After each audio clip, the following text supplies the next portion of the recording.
Headline news most affecting Chilliwack this week. Self-isolation continues this week as residents hunker down and spend more quality time with family.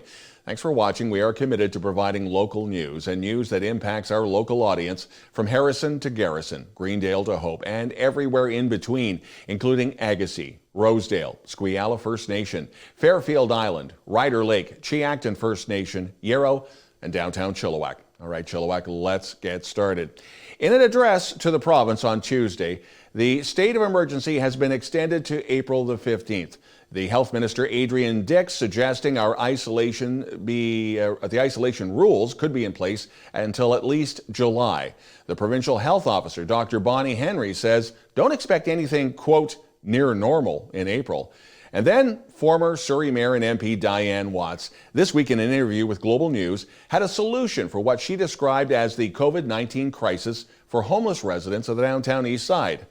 Send them to Chilliwack.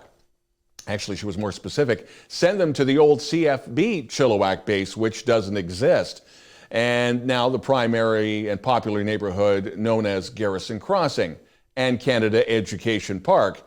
And amidst a social media backlash, Mayor Ken Popoff, in a letter to social media, stated, and I quote, "This morning, Diane Watts made an uninformed comment that Canadian Forces-based Chilliwack could be used as a place to help quarantine vulnerable people from the downtown east side.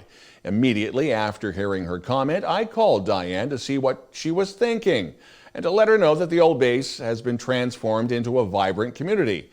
She was unaware that the area is now home to Canada Education Park and the popular neighborhood of Garrison Crossing. Over the last 13 years, we have worked hard through the Chilliwack Economic Partners Corporation to transform the old base into a world-class education, training, and research facility featuring UFV, the RCMP Pacific Training Center, the Justice Institute for BC, and Canada Border Services Agency. During our phone call, she agreed to retract her statement and, quote, I'm patiently waiting for her public response."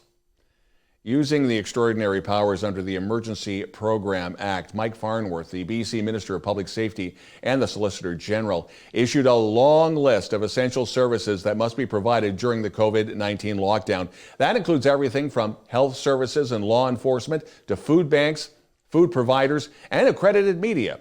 And Chill TV is proud to be part of that and bring you the news where we can focus on local issues that are important to you, particularly at this moment, as we are all collectively navigating through the COVID-19 crisis. While we try to bring you what we feel are the most important stories of the week, if there's anything you feel we need to know about, well, don't hesitate to touch base with us on social media or through our email, news@chilltv.ca.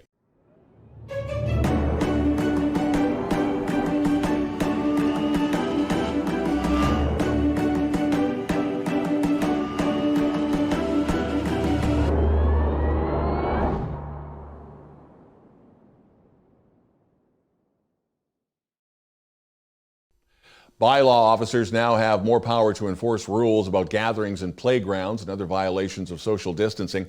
Open-air burning bans remain in place to protect anyone with an existing breathing condition or one compromised by COVID-19. City-owned buildings are now registered as potential essential sites, should there be a worst-case scenario. That would include the likes of the Chilliwack Coliseum and Evergreen Hall. In Italy, hockey rinks are now being used as temporary morgues. The province is handing out $3 million in grants to keep food banks functioning. That includes the Salvation Army Food Bank in Chilliwack and Archway in Abbotsford. They still need donations of dry goods. However, cash donations are preferred as that there is less risk to all parties involved, and food banks know how to stretch a dollar. While the hoarding of toilet paper and sanitizer continues, municipalities and districts continue to put out the word about the wipes. Don't flush them down the toilet. They cause blockages, which only cause more problems. Correctional Service Canada is looking at the possibility of releasing non-violent prisoners in federal institutions. The reasoning is the close proximity of prisoners and correction staff. Critics are upset, calling this a free pass for criminals who should remain in custody. Chill TV reached out to both the John Howard Society and Elizabeth Fry. The John Howard Society applauding the move. Also, other critics concerned about a spike in domestic violence should this measure be approved, and concerned that domestic violence rates will spike during the period of isolation. Frontline workers dealing with the homeless and the addicted, keeping an eye on the illicit drug supply as borders are closed and port traffic grinds to a standstill. So where will drugs like fentanyl come from? The province and the city of Vancouver will have some form of controlled access on the downtown east side. However, nothing has been announced for the Fraser Valley. The COVID crisis even affected Girl Guide cookie sales that would normally happen outside of grocery and liquor stores. Well, you can find the cookies at London Drugs, Save On Foods, and Freshco. Speaking of liquor stores, they are now closed on Sundays until further notice. Up next, sports, or what's left of it.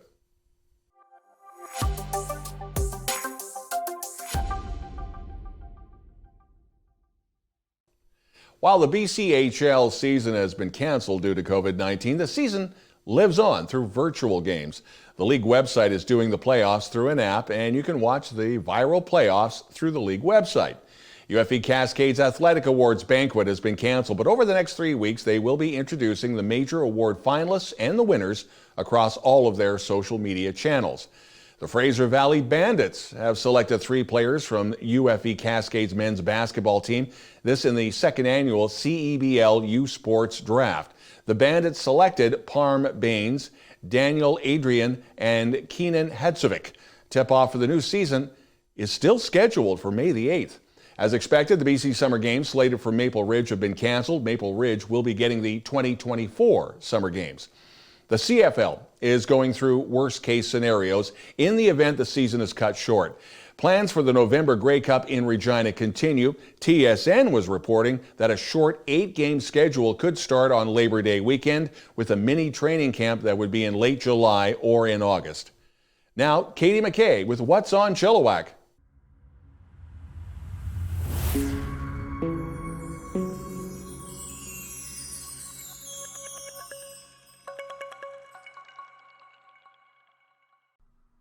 Thanks, Don.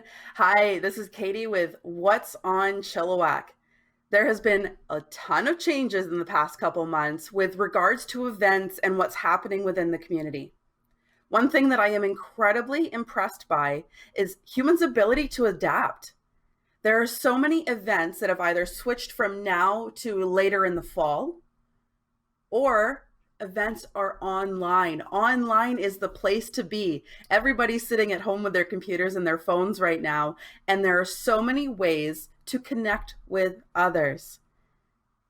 There are music classes with Tiny Tinkles Music Studio for us moms at home that need something to do with the kids.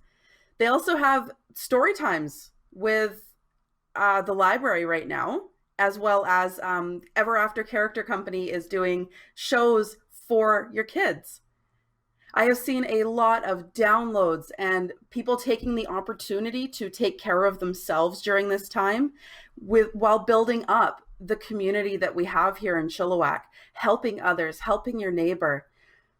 Being online right now is the place to be. So for business owners listening to this, be online. Come up with a marketing strategy that's going to work for you. And people who want to find events, there are so many out there right now from the comfort of your own home.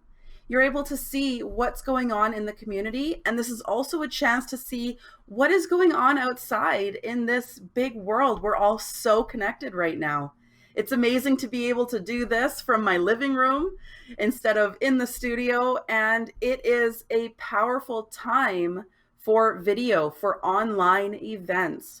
So make sure that you check the What's on Chilliwack Facebook page and also scroll through in Facebook to see all of the events that are coming up. I've seen more and more all the time now that people are shifting to a point that they know online is where to be. So if you have any questions about this, any questions about how to become online or where to go to find them, What's on Chilliwack is also changing up the marketing strategy for it to become that place where you can find what's going on in your community from the comfort of your home. It is definitely a trying time, so find the resources that work for you. Find the events that are going to bring you something to do, some joy, some activity, some peace. And I hope that you guys all stay safe, stay healthy, and we're going to get through this stronger. We're going to get through this together. Thank you, everyone. This has been Katie with What's on Chilliwack, and we'll talk to you next time.